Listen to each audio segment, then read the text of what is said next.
నమస్తే, welcome to 99 TV. ముఖ్యమంత్రి రేవంత్ రెడ్డి గారికి కోపం వచ్చింది. ఎవరి మీద? ప్రధానమంత్రి మోదీ మీద. ఇంతలా ముఖ్యమంత్రిని నేను అమెరికా వెళ్తుంటే నా పర్యటన ఆపేస్తారా, రద్దు చేస్తారా, ఎంత సాహసం చేశారు మీరని చెప్పి ఆగ్రహోగ్రదులయ్యారనమాట. సహజం, మరి ఆయన ఒక రాష్ట్రానికి ముఖ్యమంత్రి, అందులో అత్యంత ప్రామినెంట్ స్టేట్ ఇది. కొత్తగా పుట్టిన పురుడు పోసుకున్న రాష్ట్రం, అంటే చాలా రాష్ట్రాలతో పోలిస్తే 10 ఏళ్ళ క్రితం 12 ఏళ్ళ క్రితం పురుడు పోసుకున్న రాష్ట్రం. ప్రతిష్టాత్మకంగా భావించి తాను తలపెట్టిన పర్యటనని రద్దు చేయడం వెనక మీ ఉద్దేశాలు ఏంటి? మీ మోటివ్స్ ఏంటి?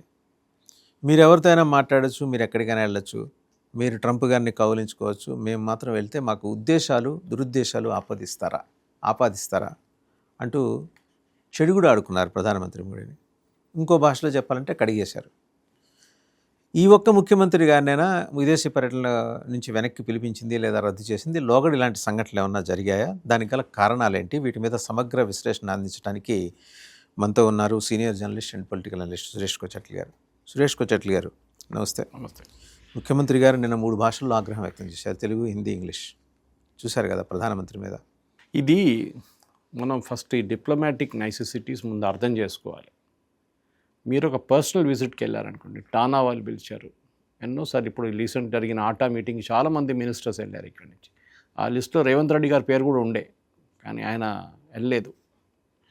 మీరు ఒక పర్సనల్ విజిట్కి వెళ్తున్నారు, యూఎస్ కానీ యూరోప్ కానీ, మీరు మళ్ళీ ఎవరు ఆపరు, యూ కెన్ గో, మీకు ఏ పర్మిషన్ అక్కర్లేదు. కానీ ఒకసారి మీరు ఒఫీషియల్ విజిట్గా వెళ్తున్నప్పుడు మీరు దేశాన్ని రిప్రజెంట్ చేస్తున్నారు. అక్కడెళ్ళి మొన్న ఒమర్ అబ్దుల్లా అన్నారు ఒక స్టేట్మెంట్, మీరు చూసుంటారు, వీఆర్ నెగోషియేటింగ్ విత్ యుఎస్. ఏ కెపాసిటీలో అండి? అదే అంటున్నాను. సర్జియో గోర్ అక్కడ వస్తే we are talking to the US. మీరు ఒక స్టేట్ ముఖ్యమంత్రి, మీరు భారతదేశాన్ని రిప్రజెంట్ చేయట్లేదు, you are representing a state. Okay, మీరు కావాలంటే కొన్ని అక్కడిక్కడ టూరిజం గురించి దాని గురించి మాట్లాడచ్చు, సెక్యూరిటీ సిచ్యువేషన్ గురించి బ్రీఫ్ ఇవ్వచ్చు. కానీ ఒక మినిస్ట్రీ ఆఫ్ ఎక్స్టర్నల్ అఫేర్స్ భారతదేశానికి బయట ఒక దేశంతో మాట్లాడడానికి మీరు you are representing the country. మీరు డైరెక్ట్ అపాయింట్మెంట్ తీసుకుంటే కూడా ఇవ్వరు. సపోజ్ రేపు మొహమ్మద్ బిన్ సల్మాన్ని కలవాలని చెప్పి సౌదీ అరేబియాకి వెళ్తున్నాను, అపాయింట్మెంట్ తీసుకుంటే వాళ్ళు ఏం చేస్తారు, మినిస్ట్రీ ఆఫ్ ఎక్స్టర్నల్ అఫేర్స్ని ఇన్ఫార్మ్ చేస్తారు, కమ్యూనికేట్ చేస్తారు. అది వాళ్ళు అంటారు, మీ యొక్క ముఖ్యమంత్రి ఇట్లా అపాయింట్మెంట్ అడిగిండ్రు, మేము ఇవ్వాలన్నా వద్దా అని అడుగుతారు. సో ఎందుకు వెళ్తున్నారు అనేది ఫస్ట్ క్లారిఫికేషన్ ఉండాలి. ఇప్పుడు మనకు తెలుసు, రేవంత్ రెడ్డి గారు మొన్న యూకేకి వెళ్ళారు. యూకేకి వెళ్ళి అక్కడ 2 ప్రొఫెసర్స్ని కలిశారు. ఓకే, ఆక్స్ఫర్డ్లో, కేంబ్రిడ్జ్లో. ఎందుకు కలిశారు అది మనం అడగాల్సిన ప్రశ్న. What is the motive of visiting there? నేను అక్కడి నుంచి ఆ ఇన్స్టిట్యూషన్స్ని ఇక్కడ తెప్పించుకుంటున్నాను భారతదేశానికి అన్నారు. అంటే హైదరాబాద్కి ఎడ్యుకేషనల్ టైఅప్ చేయడానికి వెళ్తున్నాను. Okay, fine, perfectly fine. ఆ విజిట్ అప్రూవ్ చేశారు.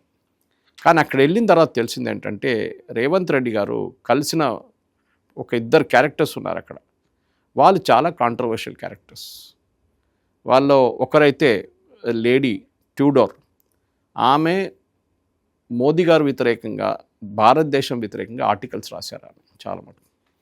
ఇదొక మేజర్ ఇష్యూ ఉండే. There is another gentleman who kind of wrote articles against భారతదేశం అగైన్. ఆయన్ని కూడా కలిసి వీళ్ళిద్దరిని ఎందుకు కలవడం? ఇంకెంతోమంది ఉన్నారు. ఒక ప్రొఫెసర్ డిసిషన్స్ తీసుకోలేరు. Okay, you can always meet them, మీరు ఒకసారి మాట్లాడవచ్చు, ఇదన్నీ చేయొచ్చు, కానీ డిసిషన్ తీసుకుంటుంది ఎవరు? ఇది మనం అర్థం చేసుకోవాలి. ఈ కాంట్రవర్సీలో మీరు వెళ్ళి కలిసినప్పుడు డెఫినెట్గా దాని కాంట్రవర్సీ క్రియేట్ అయింది. ఫర్ ఎగ్జాంపుల్, రేవంత్ రెడ్డి గారు కలిసింది ఒక లేడీ పేరు మాయా ట్యూడోర్. She is an associate professor, government and public policy, బ్లవంటిక్ school of government, Oxford university. ఈమె ఇందిరాగాంధీ గురించి ఒక పుస్తకం రాసింది. అప్పుడు ఆబ్వియస్లీ రేవంత్ రెడ్డి గారు కలవాల్సింది. ఓకే, అటెండెన్స్ ఇవ్వాలి కదా, అక్కడ ఢిల్లీలో మార్క్ పడుతుంది. దాంట్లో ఆమె ఒక ఆర్టికల్ రాసింది ఎప్పుడు, మే 2021లో, దట్ ఇండియా డెమోక్రటిక్ రెసెషన్లో వెళ్ళిపోయిందంట. అంటే మోదీ గారు వచ్చిన తర్వాత డెమోక్రసీ పోయిందంట భారతదేశం. ఈ ప్రొఫెసర్ని రేవంత్ రెడ్డి వెళ్ళి కలిశారు. ఇంకెవరు దొరకలేదు వాళ్ళకి. ఫస్ట్ ఆఫ్ ఆల్, వీళ్ళు డిసైడ్ చేసేది ఎవరిని మీట్ చేస్తున్నది ఇండియన్ ఓవర్సీస్ కాంగ్రెస్ అని చెప్పి మన శామ్ పిట్రోడ్, అది ఒక గ్యాంగ్ ఉంది, వాళ్ళు డిసైడ్ చేస్తారు ఎవరిని మీట్ చేయాలి. ఈవెన్ రాహుల్ గాంధీ వెళ్ళినప్పుడు కూడా మొత్తం వాళ్ళే అరేంజ్ చేస్తారని. రాహుల్ గాంధీ ఆక్స్ఫర్డ్కి వెళ్ళారు, రాహుల్ గాంధీ కేంబ్రిడ్జ్కి వెళ్ళారు. వాసుదేవన్ గారు, మీకు రేపు కేంబ్రిడ్జ్ వెళ్ళాలంటే మీరు కూడా వెళ్ళచ్చు, అక్కడ హాల్ రెంట్కు తీసుకోవచ్చు, ఇన్వైటీస్ని పిలవచ్చు, వాళ్ళు వచ్చి మీరు మాట్లాడతారు. Doesn't mean that you are going officially to Oxford or Cambridge. On Oxford invitation or Cambridge invitation. వాళ్ళు ఇన్విటేషన్ ఇవ్వడం వాళ్ళదే చాలా రేర్. ఉండదు. ఇప్పుడు వీళ్ళు అపాయింట్మెంట్ తీసుకున్నారు, రేవంత్ రెడ్డి గారు అపాయింట్మెంట్ తీసుకున్నారు. లైక్ ఫంక్షన్ హాల్స్ అద్దెకి తీసుకున్నట్టు. Correct, you can say almost like that. దాని తర్వాత సెకండ్ మనిషి ఒకటి ఫైసల్ దేవ్జీ, ఈయన కూడా కలిసారు అక్కడ. అండ్ హీఈస్ ఆల్సో, ఈయన ముందు ఆక్స్ఫర్డ్లో, ఈయన కూడా ఆక్స్ఫర్డ్లో ఉన్నారు. కలిసినప్పుడు this gentleman wrote a letter. ఒకసారి మోదీ గారు ముఖ్యమంత్రిగా ఉన్నప్పుడు ఆయన యూకేకి వెళ్తున్నప్పుడు యూకేకి రానియకూడదు అని చెప్పి లెటర్ రాసిన మనిషి ఈయన ఫైసల్ దేవ్జీ. అప్పుడు ఆయన్ని మళ్ళీ కలవడం ఎందుకు? మళ్ళీ నాకు అదే సర్ప్రైజింగ్ అనిపిస్తుంది. మినిస్ట్రీ ఆఫ్ ఎక్స్టర్నల్ అఫైర్స్ ఇది ఎట్లా అగ్రీ చేస్తుంది? బహుశా ఏం చెప్పింటారు, మేము ఆక్స్ఫర్డ్కి వెళ్తున్నాను, కేంబ్రిడ్జ్కి వెళ్తున్నాను అని చెప్పింటారు.